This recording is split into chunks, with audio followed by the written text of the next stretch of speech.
They dragged me through the dirt like a sack of feed, two rough hands clenched around my arms, the burlap sack over my head scratching my cheeks every time I stumbled. I couldn't see the sky, but I could smell it, dry, bitter dust rising from cracked earth, mingled with the stench of sweat, horses, and cheap whiskey. Someone laughed behind me. A high, mocking sound. "Careful with that one," said a voice to my left. Nasal, twitchy. "She's got fight in her." Nearly bit off Webb's thumb back at the trading post. "She's scrawny," someone else muttered. "Barely a mouthful of meat." I didn't speak. Hadn't since they snatched me off the back stoop of Miss Eliza's boarding house 2 nights ago. I just gritted my teeth and counted my breaths 3 at a time. 1 for what I'd lost, 2 for what I still had, 3 for what I'd take back when the time came. They stopped walking, and I heard the groan of hinges. I was yanked forward and shoved into what smelled like hay and rot. The sack was yanked off, and the light stabbed my eyes. I blinked hard, trying to make out the shape in front of me. "You'll stay here for now," said the nasal man. He was lanky, with a pinched face and skin that looked like old parchment. A ragged red neckerchief hung limply at his throat. "No foolishness. You behave, this'll go easy." Then he looked away, like I wasn't worth the space I took up. That told me plenty. He was in charge, but only just. The kind of man who shouted when he could have whispered because deep down he knew no one listened unless he made noise. The door slammed. A thick wooden bolt scraped into place. I sat down in the hay, slowly, letting the ache in my arms settle. The barn was dim, warm with the scent of animals long gone. A few stray chickens scratched in the corners. Someone had left a chipped water jug and a stale heel of cornbread on the floor. I didn't touch them. That night, I didn't sleep. My ears stayed sharp to every footstep outside, every murmured voice beyond the walls. I picked up names and pieces. Webb, the big one with fists like bricks. Sutter, lean and cruel-eyed. And the nasal one, the one giving orders, Weldon Coyle. I repeated his name in my head, slow and steady, until it was carved behind my eyes. In the morning, they brought me out again. My wrists were tied, but looser now. Someone had complained about the bruises, maybe. The sun made me squint, and I kept my chin up, staring at the faces around me. Rough men, mostly. One woman, thick-bodied, all elbows and bark. Her voice carried even when she whispered. She wore a dark dress cinched too tight at the waist, like she'd stuffed herself into something younger and meaner. Her gaze caught on me and stayed there. "She'll do," she said. "Skinny, but she's got a spine. Better than some whimpering tavern girl." She turned to Weldon, who stood just behind her, hat clutched in his hands like a prayer book. "You'll marry her at first light tomorrow," the woman said. "I've already written the notice for the preacher. We'll make a celebration of it." Weldon didn't answer, just nodded once, slow as syrup, eyes fixed on the ground between us. I watched him carefully then, memorizing everything. The trembling lip, the way his boots scuffed together, how his shoulders hunched as if waiting to be struck. This was the man I was meant to wed. Not out of love, not even out of need, but because someone decided he needed fixing, and I was the hammer. That night, I paced the barn like a caged fox. Every crack in the wood was a promise. Every loosened board, a chance. I tested the rope on my wrists until blood beaded under the skin. Still, I stayed silent. If they thought I'd break, they'd stop watching. And if they stopped watching, I might yet get out. But the worst part, the part one couldn't keep down, was the fear that no one was coming for me. Miss Eliza had 3 other girls to feed. The sheriff was drunk half the time and blind the other. And me? I was just Rosalie Maynard. No kin, no dowry, no name that meant anything in this town. Only thing I had was a memory of Mama's hands braiding my hair and Pa's voice when he taught me to hold a rifle. "Hold steady, Rosie. Wind don't care who you are. It'll knock you just the same. So plant your feet." They hadn't raised a fool, just a girl the world forgot. Toward midnight, I heard steps outside. Not boots, shoes. Lighter, hesitant. I held still and listened. Weldon. He stood outside the barn door for a long time. I didn't speak. Eventually, he said, low and almost ashamed, "I didn't want this." I didn't move. She said it'd help, that I'd get respect, that it'd settle things. He scratched his jaw. "I ain't never hurt nobody. I don't want to." Still, I said nothing. Let the silence speak for me. He waited, then sighed. You'll have water in the morning. And he left. I didn't believe he was a good man, but I saw something cracked in him, something breaking under weight he couldn't carry. And I knew then it wasn't just my life on the line. It was his soul, too. But I didn't plan to stay and watch it die. They thought fear would break me, but I knew fear. I'd ridden it bareback through hunger, frost, and nights so long they stole your name. Fear was just a wind, and I was learning to stand in it. The next morning, they dressed me like a doll someone didn't care much for. Corset laced too tight, a dress 2 shades too bright, boots stiff and borrowed. One of the women, stocky and sharp-eyed, yanked my braid so hard I saw white. You clean up decent, she muttered. Don't make a fuss. Velda don't like fuss. They brought me to the big house up the hill, all crooked nails and peeling paint, but trying hard to look important. The porch sagged under its own pride. Inside, everything smelled like pickled beets and dry soap, and I stood on a rug like it might swallow me whole. Velda Coyle entered like thunder wrapped in silk. She was tall, not in height but in presence. Her hair was pinned up in coils tight as a noose. Her voice carried before she did, giving orders to nobody and everybody. That her? She asked. She didn't wait for an answer. Her eyes landed on me and narrowed, as if I were a puzzle missing half the picture. Scrawny, she said, same as the outlaw had. But I like the eyes. Sharp, like a dog that ain't sure if it should bite. She stepped closer, inspected me like a horse up for auction. Her fingers touched my chin, lifted it. You'll do. I'm not marrying him, I said. Not loud, not defiant, just flat like a truth. Velda smiled, wide and hollow. You're young. You'll learn what can and can't be refused. I'd rather die. Romantic nonsense, she said, letting go of my chin like it dirted her. You think the world's full of choices. I'm giving you one most girls never get. A name, a roof, a man who won't beat you if you mind your tongue. You should be grateful. Her husband stood in the corner, silent, a shadow with a thinning mustache and guilt sweating through his collar. Weldon didn't meet my eyes. Not once. She turned to him, gesturing sharply. She'll be your wife by sundown tomorrow. That preacher from Miller's Ridge rides in tonight. I told him it's urgent. Weldon nodded, wooden. Speak, Weldon. He cleared his throat. Yes, ma'am. My stomach turned.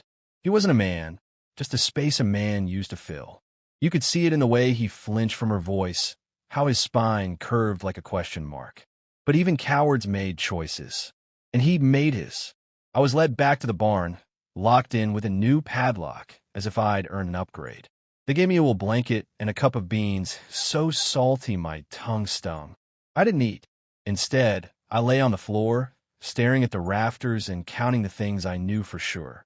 1. Velda wasn't afraid of the law. Either she'd paid someone, or they wouldn't care. 2. Weldon was a coward, but not cruel. That didn't make him harmless. 3. I had no allies here. Not yet. By evening, I heard the sound of horses. Laughter. The preacher had arrived. I crept to the cracks in the barn wall and watched shadows stretch across the yard.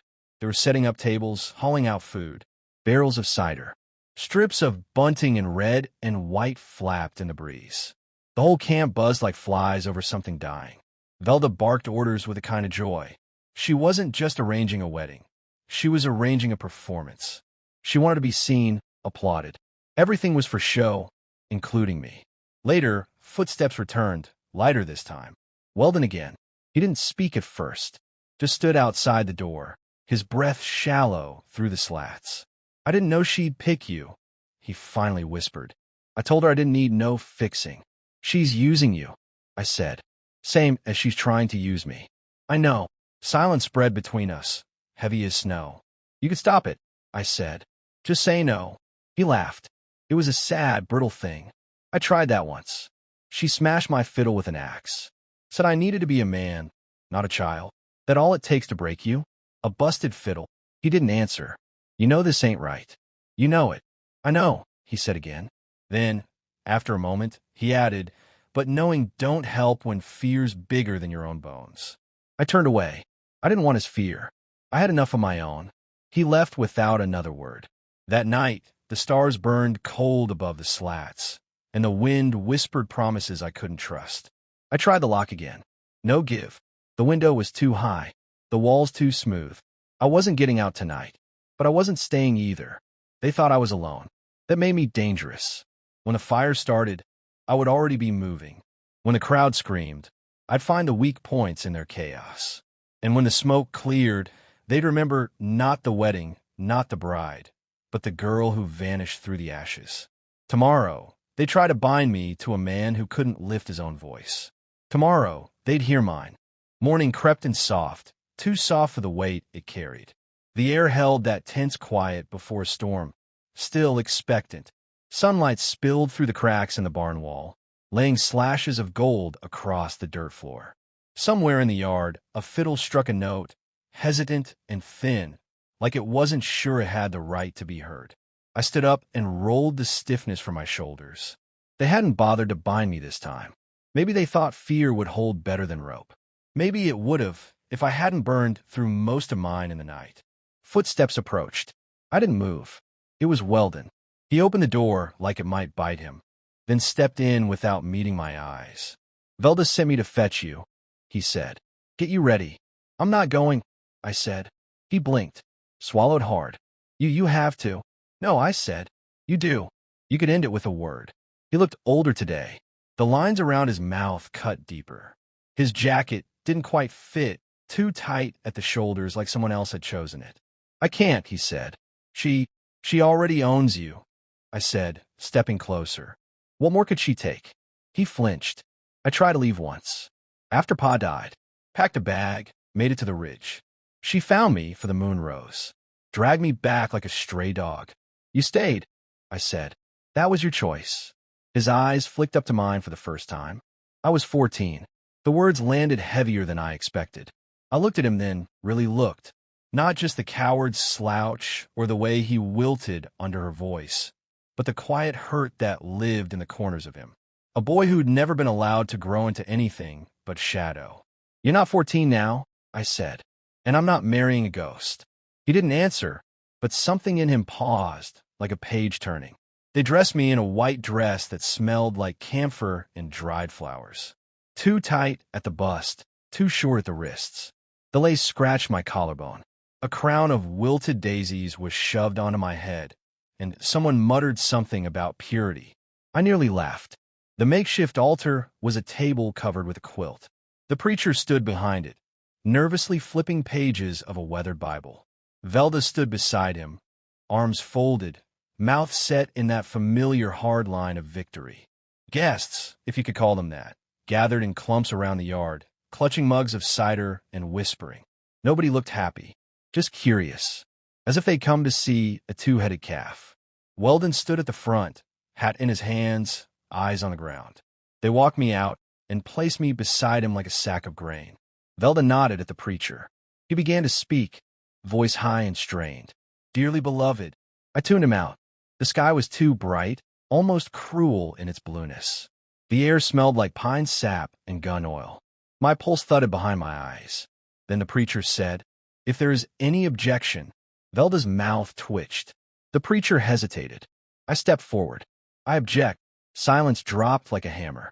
The preacher blinked. "Miss, I'm not sure that applies to the bride." "It does now," I said. Then I turned to the crowd. "This isn't a wedding. It's a trap. A punishment." Gasps rippled through the onlookers. Velda stepped forward, fury rising like steam. "She's hysterical." "I'm not," I said. "I was taken, against my will, dragged here and locked in a barn like cattle.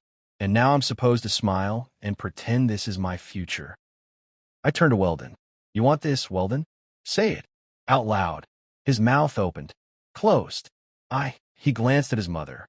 She stared back, face stone still. Then at me. "I don't know," he whispered. "Then it's no," I said. "Because silence isn't consent." Velda reached for me, but I stepped back. "No," I said again, louder this time. "You don't get to decide who I become." She laughed, a bitter, cracking sound. "And what will you do, girl? Run? Where? To who?" "I'll walk," I said. "And if I fall, I'll crawl. But I won't stay here." She lunged. I dodged. Her nails caught the edge of my dress and tore the hem. That was all I needed. I ran. Past the preacher, past the altar, past the faces too stunned to move. Into the woods, where the trees didn't ask who you belonged to. Behind me, I heard shouts. A gun cocked. But no shot came, because a voice stopped them. Let her go. Weldon. I didn't look back. I ran until my lungs burned and the world blurred. Until the white dress caught on brambles and tore into ribbons. Until my name returned to me. Rosalie Maynard, not a bride, not a pawn. Just a girl who said no and meant it. And somewhere behind me, in that broken-down yard with the crooked porch and the crowd hushed by truth, a man who'd been silent all his life had finally found the edge of his voice. It wasn't an escape. Not yet, but it was a beginning. The first night in the woods was a war of stillness. Every crack of a twig sounded like pursuit. Every gust of wind felt like fingers reaching through the dark to pull me back. I didn't sleep, just sat curled beneath a fir tree, knees tucked close, listening to the groan of the forest and the heavy silence that followed my name. But morning came, and with it birdsong. I wasn't dead. I wasn't caught. And that meant I'd won something. By noon, I made it to a stream. Cold and clear, it bit at my fingers and tasted like freedom.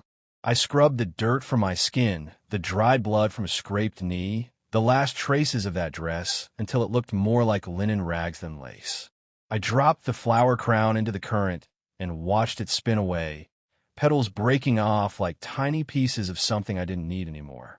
I walked south. I had no map, no shoes worth a name, no food save a half-rotten apple I'd found beneath a tree.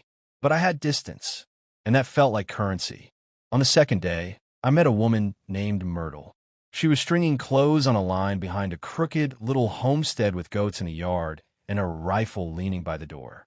You look like something dragged out of a well, she said, squinting. Something close to it, I answered. She studied me. Eyes sharp, hands still. You running from something? I nodded. She nodded back. Then you'd best come in. I got beans on.